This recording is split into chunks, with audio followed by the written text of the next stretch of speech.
ನನ್ನ YouTube channel ವೀಕ್ಷಕರಿಗೆ ಹೃತ್ಪೂರ್ವಕವಾದ ಸ್ವಾಗತ. ನಾನು ಈಗಾಗಲೇ ನಂಬರ್ 1 ಕರ್ನಾಟಕ ಜ್ಞಾನದಾನ ಮಾಡಿ ನನ್ನ ಇಂಟ್ರೀಮ್ ರಿಪೋರ್ಟನ್ನು ಸಬ್ಮಿಟ್ ಮಾಡೋದ್ರೊಳಗೆ 545 R&D ಬಗ್ಗೆ 4 ಎಪಿಸೋಡ್ಗಳು ಮಾಡಿದ್ದೀನಿ. ಈಗ 5ನೇ ಎಪಿಸೋಡ್ ಅವರಿಗೆಲ್ಲ ವಿವರಗಳು ಕೊಟ್ಟಿದ್ದೀನಿ, ಅವನ್ನೆಲ್ಲ ನೋಡಿ ನಿಮಗೆ ಪಕ್ಕ ಅರ್ಥ ಆಗುತ್ತೆ. ಈಗ 5ನೇ ಎಪಿಸೋಡ್ ಒಂದು R&Dಗೆ ಟಾಟಾ ಡಿಸ್ಟ್ರಿಕ್ಟ್ ತುಮಕೂರಲ್ಲಿ ಮಾಡಬೇಕು ಅಂತ ನಾವು ಘೋಷಣೆ ಮಾಡಿದ್ವಿ. GS ಬಸವರಾಜ್ ಅವರು ಅಧ್ಯಕ್ಷತೆಯಲ್ಲಿ ತುಮಕೂರು ಜಿಲ್ಲಾ ದಿಶಾ ಕಮಿಟಿ ಒಳಗೆ ತೀರ್ಮಾನ ಮಾಡಿದ್ವಿ.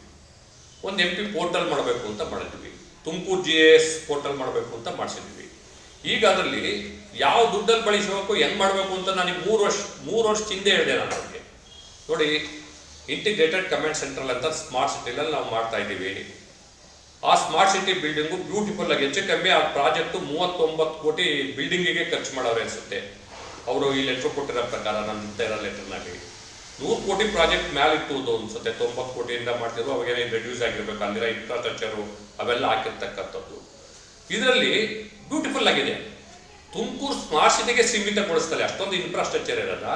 ತುಮಕೂರು ಜಿಲ್ಲೆಗೆ ಡಾಟಾಗೆ ನಾವು ಡಾಟಾ ಡಿಸ್ಟ್ರಿಕ್ಟ್ ಅಂತ ಏನು ಮಾಡ್ತಾ ಇದ್ದೀವೋ ಅದಕ್ಕೆ ಅದು ಒಂದು ಪೈಲಟ್ ಪ್ರಾಜೆಕ್ಟ್ ಆಗಿ ನಮ್ಮ R&D ಸೆಂಟ್ರಿಗೂ ಪೈಲಟ್ ಪ್ರಾಜೆಕ್ಟ್ ಆಗಬೇಕು. ನಮಗೆ ಪೈಲಟ್ ಪ್ರಾಜೆಕ್ಟ್ ಆಗಿರೋದ್ರಿಂದ ಎಲ್ಲ ಡಾಟಾನು ಅಲ್ಲೊಂದು ಕಡೆ ಬಂದು ಕುಂತ್ಕೋಬೇಕು. ಅದಕ್ಕೆ ನೀವು ಗೌರ್ಮೆಂಟ್ ಆಫ್ ಕರ್ನಾಟಕಕ್ಕೆ ಬರೀರಿ. ಈಗ ರಿಮೋಟ್ ಸೆನ್ಸಿಂಗ್ ಏಜೆನ್ಸಿನೂ ಇದ್ರೊಳಗೆ ಒಬ್ಬ ಬಂದು ಕುಂತ್ಕೋಬೇಕು.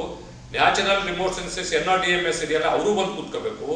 ಆಮೇಲೆ KMDS ಇದೆಯಲ್ಲ, ಮುನ್ಸಿಪಲ್ ಡಾಟಾ ಮಾಡೋದು, ಅವರು ಬಂದು ಕುಂತ್ಕೋಬೇಕು.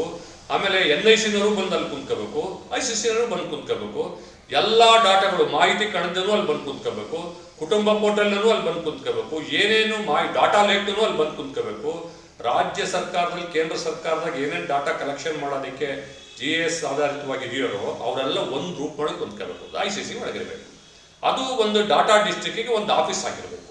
ಅಲ್ಲಿರ್ತಕ್ಕಂಥ MP ಏನು ತುಮಕೂರು ಜಿಲ್ಲೆ ಒಳಗೆ ಲೋಕಸಭಾ ಕ್ಷೇತ್ರದಲ್ಲಿ ದಿಶಾ ಕಮಿಟಿ ಚೇರ್ಮನ್ ಆಗಿರ್ತಾರೆ, ಆ MP ಅದು ಮಾನಿಟರಿಂಗ್ ಮಾಡಬೇಕು. ಗೌರ್ಮೆಂಟ್ ಆಫ್ ಇಂಡಿಯಾ ಪ್ರಾಜೆಕ್ಟ್ ಆಗಿದ್ದಾಗ ಜಿಲ್ಲೆ ಪೂರ್ತಿ ಬಂದಾಗ ನಮ್ಮ ಇವ್ರನ್ನು ರಿವ್ಯೂ ಮಾಡ್ಬೋದು. ಯಾರು ಡಿಸ್ಟ್ರಿಕ್ಟ್ ಜಿಲ್ಲಾ ಉಸ್ತುವಾರಿ ಸಚಿವರುಗಳು ಸಹ ಅದನ್ನ ರಿವ್ಯೂ ಮಾಡ್ಬೋದು. ಎಲ್ಲ ಡಾಟಾನು ಅಲ್ಲಿರಬೇಕು ಅಂತ ಮಾಡಿ ನಾನು ರೆಸೊಲ್ಯೂಷನ್ ಮಾಡಿದೆ. ಅವ್ರಿಗೆ ಪ್ರಸ್ತಾವನೆ ಕಳಿಸಿ ಅವ್ರಿಗೆ ತಲೆಗೆ ಹೋಗಲಿಲ್ಲ. ಅವ್ರಿಗೆ ನಾನು ಹೇಳಿ ಸಾಕಾಗೋಗ್ಬಿಟ್ಟು ಅವ್ರಿಗೆ. ನಮ್ಮ MD-ಗೂ ಹೇಳಿದೆ, ಅವ್ರಿಗೆ ಕಳಿಸ್ರಿ, ಪ್ರಸ್ತಾವನೆ ಕಳಿಸ್ರಿ, ಅವ್ರು ಇದಕ್ಕೂ ಕೇಳಿ ತೀರ್ಮಾನ ಮಾಡಿ ರೆಸೊಲ್ಯೂಷನ್ ಮಾಡೋದು ಇಟ್ಕೊಂಡು ಕೂತ್ಕೊಂತಾರೆ. ಇವ್ರಿಗೆ ಇದಕ್ಕೆ ನಾವು ಸಂಬಳ ಕೊಡ್ಬೇಕು. ಅವ್ರಿಗೆ ಇಟ್ಕೊಂಡು ಒಬ್ಬ MP ರೆಸೊಲ್ಯೂಷನ್ ಮಾಡಿದ್ರೆ ಅದು ಫಾಲೋಅಪ್ ಮಾಡಬೇಕಲ್ವಾ? ಫಾಲೋಅಪ್ ಮಾಡಿದ್ರೆ ಇಟ್ಕೊಂಡು ಕೂತ್ಕೊಳ್ಳೋಕೆ ಇವ್ರಿಗೆ ಯಾಕೆ ನಾವು ಸಂಬಳ ಕೊಡಬೇಕು?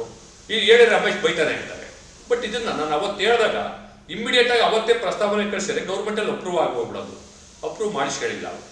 ಈಗ ಅಟ್ಲೀಸ್ಟ್ ಅವ್ರಿಗೆ ಈಗಲಾರ ತಲೆಗೆ ಬಂದೈತೆ, ಅವತ್ತು ರಮೇಶ್ ಯಾಕೆ ಹೇಳಿರು, ಏನು ಹೇಳಿರು ಅಂತಕ್ಕಂಥದ್ದು ವಿಚಾರ ಬಂದೈತೆ. ಈಗ ನಮ್ಮ ತುಮಕೂರಿನಲ್ಲಿ ತುಮಕೂರು ಸ್ಮಾರ್ಟ್ ಸಿಟಿನ MD ಒಂದು ಲೆಟ್ರ್ ಬರೀತಾರೆ. ಏನು ಬರೀತಾರೆ? 13/7/2022 13/7/2022 ಬರೆದವ್ರು ಅವ್ರ ಲೆಟ್ರನ್ನ.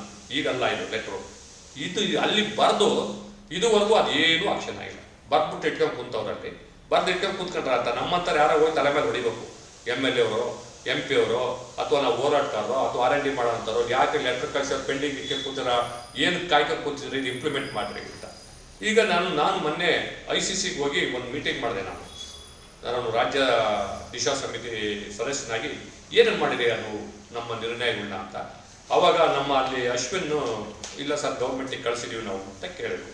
ಅವಾಗ ನಾನು ಲೆಟರ್ ತಗೊಂಡು ಹೋದ್ರೆ ಅವ್ರು ಹೇಳೋವಾಗ, ನಮ್ಮ ಜಿಲ್ಲೆಗೆ ICC-ನೊಳಗೆ ಊರು ತುಂಬ ಕ್ಯಾಮ್ರಾ ಹಾಕಿವ್ರೆ. ತುಮಕೂರು ಸ್ಮಾರ್ಟ್ ಸಿಟಿ ತುಂಬ ಕ್ಯಾಮ್ರಾಗಳು ಹಾಕಿ ಅಲ್ಲಿ ವೈಲೇಷನ್ ಮಾಡ್ತಾರಲ್ಲ, ರೂಲ್ಸ್ ಬ್ರೇಕ್ ಮಾಡಿ, ಇನ್ನು ಲೈಟ್ ಬೀಳ್ದಾಗೆ, ರೆಡ್ ಲೈಟ್ ಬೀಳ್ದಾಗೆ ನುಗ್ಗೋದು, ಅವು ರೆಡ್ ಲೈಟ್ ಇದ್ರು ಹೊಲ್ಡೋದು, ಇವ್ರನ್ನ ಇದು ಮಾಡೋದು, ಈ ಥರ ಹೆಲ್ಮೆಟ್ ಇಲ್ದಂಗೆ ಹೋಗ್ತಕ್ಕಂಥವ್ರು, ಟ್ರಿಪಲ್ ರೈಡ್ ಮಾಡ್ತಕ್ಕಂಥವ್ರು, ಈ ಥರ ಅವ್ರ ನಿಯಮಗಳು ಎಲ್ಲ ಏನೇನು ಇರುತ್ತೋ, ಬೆಲ್ಟ್ ಹಾಕ್ತಲೇ ಇರ್ತಕ್ಕಂಥವ್ರು, ಈ ಥರ ಎಲ್ಲರನ್ನೂ ಟ್ಯಾಕ್ಸ್ ಹಾಕಿರ್ತಕ್ಕಂಥದ್ದು. ಇದುವರೆಗೂ ಎಷ್ಟಪ್ಪ ಕಲೆಕ್ಷನ್ ಆಗೈತೆ ಅಂದರೆ 11.32 ಲಕ್ಷ, ಅಂದ್ರೆ ಹೆಚ್ಚು ಕಮ್ಮಿ 11 ಕೋಟಿ ಆಗೈತೆ. 11.32 ಕೋಟಿ ಅಂತ ಹೇಳಿರಲಿಲ್ಲ, ಏನೋ ಲಕ್ಷ ಅಂತ ಇದೆ, 11 ಕೋಟಿ ಆಗೈತೆ ಅಂತ. 11 ಕೋಟಿ ಬಗ್ಗೆ ಕಲೆಕ್ಷನ್ ಆಗಿದೆ. ಈಗ ವರ್ಷದಲ್ಲಿ 11 ಕೋಟಿ ದುಡ್ಡಾಗಿದ್ರೆ ಈಗ ಈಗ ಈಗ ಪ್ರೆಸೆಂಟ್ 11 ಕೋಟಿ, 10 ಕೋಟಿ ದುಡ್ಡಿದೆಯಾ. ಈಗ ಆ ದುಡ್ಡಲ್ಲಿ 50% ಸ್ಮಾರ್ಟ್ ಸಿಟಿ ಒಳಗೆ ಅದು ಕೊಡ್ಬೇಕು. ಅದು ಪೊಲೀಸ್ ಇಲಾಖೆದು ರೈಡ್ ಮಾಡ್ತಾ ಇದ್ದಾರೆ ಕಲೆಕ್ಷನ್ ಮಾಡ್ತಕ್ಕಂಥದ್ದು. ಆ ದುಡ್ಡಲ್ಲಿ 50% ಕೊಟ್ಟರು ಒಂದು 5 ಕೋಟಿ ದುಡ್ಡಾಯಿತು. ಬೇಡ, ವರ್ಷಕ್ಕೆ ಒಂದು 2-3 ಕೋಟಿ ಅದನ್ನ ಮೇಸ್ಕೊಂಡು ಎಲ್ಲ ಕಂಟ್ರೋಲ್ ಮಾಡಿರು ಅಂತಂದ್ರು. ಒಂದು 2-3 ಕೋಟಿ ಕಲೆಕ್ಷನ್ ಆಯಿತು ಅಂದ್ರೆ 50% ಒಂದು 1-1.5 ಕೋಟಿ 2 ಕೋಟಿ ದುಡ್ಡು ಬಂತು. ಇಡೀ 330 ಪಂಚಾಯತಿಗೂ ಡಾಟಾ ಒಂದು ಕಡೆ ಬರುತ್ತೆ, ಇಡೀ 11 ULB-ಗೂ ಡಾಟಾ ಒಂದು ಕಡೆ ಬರುತ್ತೆ, ರಿಯಲ್ ಟೈಮ್ ಡಾಟಾ ಬರುತ್ತೆ. MLA ಅವನ ಮನೇಲಿ ಕುಂತ್ಕೊಂಡು ಅವ್ರು ನೋಡ್ಬೋದು, MP ಅವ್ರ ಮನೆ ಮುಂದೆ ಅವ್ರು ಕುಂತ್ಕೋಬೋದು, DC ಅವ್ರ ಯಾರು ಬೇಕಾದ್ರು ಕಾಮನ್ ಪೀಪಲ್, ನಾನು ಹೇಳಿದೆ ರೆಸೊಲ್ಯೂಷನ್ ಮಾಡುವಾಗಲೇ, ತುಮಕೂರಿನ ಜಿಲ್ಲಾ ಡಾಟಾ ಬೆರಳ ತುದಿಯಲ್ಲಿ. ಪ್ರತಿಯೊಬ್ಬ ಕಲ್ಕಟ್ಟೆ ಮೇಲೆ ಕುಂತ್ಕೊಂಡು ಮೊಬೈಲ್ ಆನ್ ಮಾಡಿದ್ರೆ ಅವ್ನು ನೋಡ್ತಾ ಇರಬೇಕು ನಮ್ಮ ಡಾಟಾ ಏನೇನು, ನಮ್ಮೂರ್ದು ಏನೇನಾಗೈತೆ, ಎಷ್ಟೆಷ್ಟಿದೆ, ಏನೇನಾಗಿದೆ ಅಂತ ಡಾಟಾ ಪಕ್ಕ ರಿಯಲ್ ಟೈಮ್ ಡಾಟಾ ಆಗುತ್ತೆ.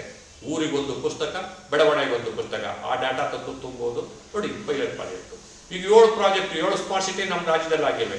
7 ಜಿಲ್ಲೆ ಒಳಗೆ ಪೈಲಟ್ ಪ್ರಾಜೆಕ್ಟ್ ಆಗಿ R&D ಸೆಕ್ಟರ್ ಸ್ಟಾರ್ಟೇ ಮಾಡಬಹುದು. ಇನ್ನು ದುಡ್ಡು ಬೇಕಿಲ್ಲ, ಬಂಡವಾಳ ಬೇಕಿಲ್ಲ, ಬಿಲ್ಡಿಂಗ್ ಕಟ್ಟಕ್ಕೆ ದುಡ್ಡು ಬೇಕಿಲ್ಲ, ಇನ್ಫ್ರಾಸ್ಟ್ರಕ್ಚರ್ ಬೇಕಿಲ್ಲ, ಮ್ಯಾನ್ ಪವರ್ ಬೇಕಿಲ್ಲ, ದುಡ್ಡು ಅಲ್ಲೇ ಇದೆ, ಅಲ್ಲಿರ್ತಕ್ಕಂಥ ದುಡ್ಡು.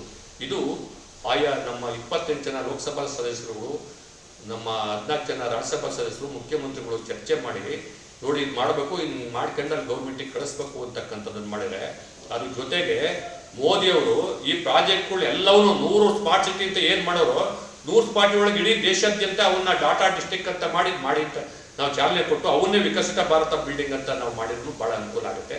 ಇದ್ರ ಬಗ್ಗೆ ನಾವು ಸರ್ಕಾರದ ಗಮನ ಸೆಳಿಬೇಕಾಗತ್ತೆ.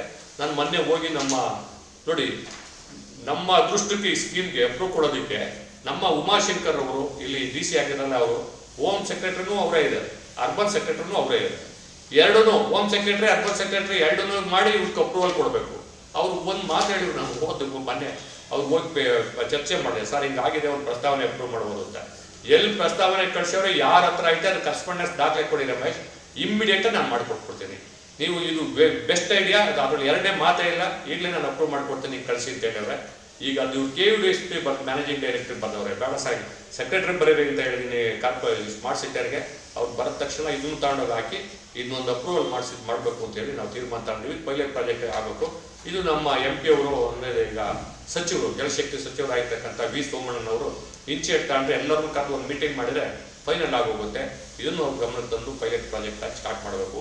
ಈ ಥರ ಎಲ್ಲೆಲ್ಲಿದ್ದಾವೆ ಅಂತಕ್ಕಂಥದ್ದು ನಾವು ಬಳಸ್ಕೋಬಹುದಾಗುತ್ತೆ ಅದ್ರ ಜೊತೆಗೆ ಅಂತ ಹೇಳಿ ನನ್ನ ಯೂಟ್ಯೂಬ್ ವೀಕ್ಷಕರಿಗೆ ನಾನು ಧನ್ಯವಾದಗಳನ್ನು ಅರ್ಪಿಸ್ತೇನೆ. ಇನ್ನು ನಾನು ಮುಂದೆ ಈ ಪುಸ್ತಕಕ್ಕೆ ಸಂಬಂಧಪಟ್ಟಂತೆ ಮುಂದೆ ಎಪಿಸೋಡ್ಗಳು ಮಾಡ್ತೀನಿ. ನಾನು ಇನ್ನು ಕಂಟಿನ್ಯೂ ಆಗ್ತವೆ, ಇದರಲ್ಲಿ ಭಾಳಷ್ಟು ವಿಚಾರಗಳಿದ್ದಾವೆ. ಈಗ R&D ಬಗ್ಗೆ ಮಾತ್ರ ನಾನು ತಮ್ಮ ಗಮನ ತಂದಿದ್ದೇನೆ. ಬೆಲ್ ಬಟನ್ ಒತ್ತಿರಿ, ಸಬ್ಸ್ಕ್ರೈಬ್ ಮಾಡಿ, ಹೆಚ್ಚೆಚ್ಚಿಗೆ ಜನಕ್ಕೆ ಶೇರ್ ಮಾಡಿ ಹೇಳಿ ಮತ್ತೊಮ್ಮೆ ತಮಗೆ ಧನ್ಯವಾದಗಳನ್ನು ಅರ್ಪಿಸಿ ನಾನು ಮಾತು ಮುಗಿಸ್ತಾ ಇದ್ದೀನಿ. ಜೈ ಹಿಂದ್, ಜೈ ಅಭಿವೃದ್ಧಿ ಪೀಠ.